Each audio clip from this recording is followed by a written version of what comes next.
اللہ تعالیٰ نے جب بھی قرآن میں حیات کا ذکر کیا ہے تو اس سے مراد انسان کی روحانی حیات ہے، اس کی روحانی زندگی ہے، کیونکہ ایک ایسی زندگی جس میں انسان کا جسم تو بہت تندرست ہو مگر روح کا نہ اللہ سے تعلق ہو،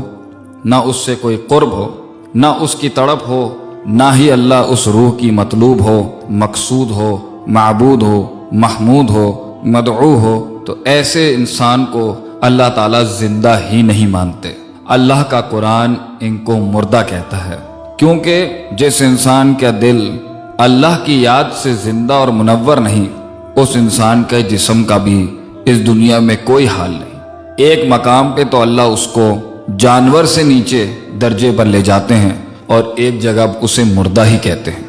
یہ دونوں آیات کے اندر انسان کو جو القاب ملے اللہ کی طرف سے،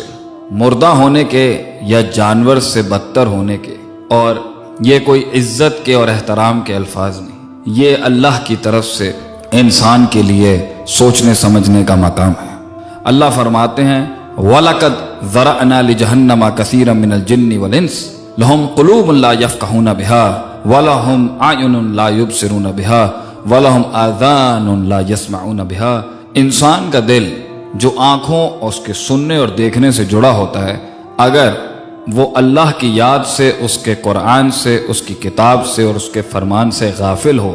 یا منکر ہو جائے تو اللہ فرماتے ہیں اولئک کالانعام، ایسا شخص جانور ہے، بل ہم اضل، مگر جانور بھی اللہ کی تسبیح اور اللہ کی عبادت سے کبھی غافل نہیں ہوتا۔ مگر انسان اگر اس درجے پر آ جائے تو ایک جگہ تو اسے اللہ جانور سے بدتر کہتے ہیں، اور دوسری جگہ اللہ فرماتے ہیں اومن کان میتن فاحییناہ، تم مردہ تھے ہم نے تمہیں زندہ کیا۔ یہ دین ہی انسان کو حیات دیتا ہے، اس کی روحانیت کو، اس کی عقل کو، اس کی فطرت کو، اس کی سوچ کو، اس کے افکار کو، اس کے عقائد کو، اس کے انقیادات کو، اس کے ادراکات کو، اس کے احساسات کو، اس کے جذبات کو اصل انلائٹنمنٹ تو یہ دین دیتا ہے انسان کو۔ آ کے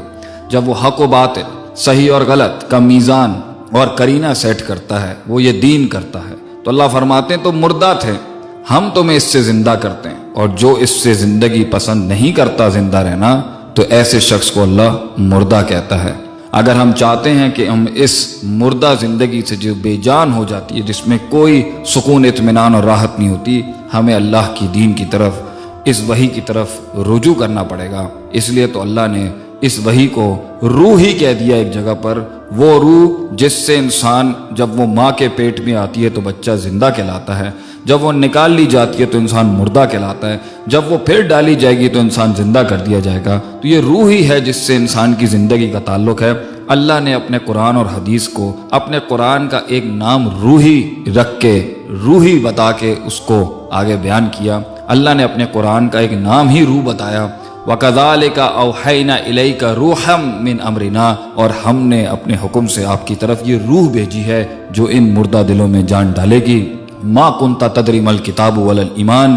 ایمان، کتاب اور یہ قرائن اور یہ میزان اور یہ حق اور باطل کی باتیں لوگ نہیں سمجھتے تھے۔ وَلَكِنْ جَعَلْنَاهُ نُورًا، اور ہم نے اسی روح کو ایک طریقے کا نور بھی بنا کے بھیجا ہے، تو نور سے آپ دیکھ سکیں گے اور حیات سے آپ چل سکیں گے۔ حیات و نور کے اس کمبینیشن کے بغیر انسان زندہ نہیں بلکہ مردہ ہے اور جانور سے بدتر ہے۔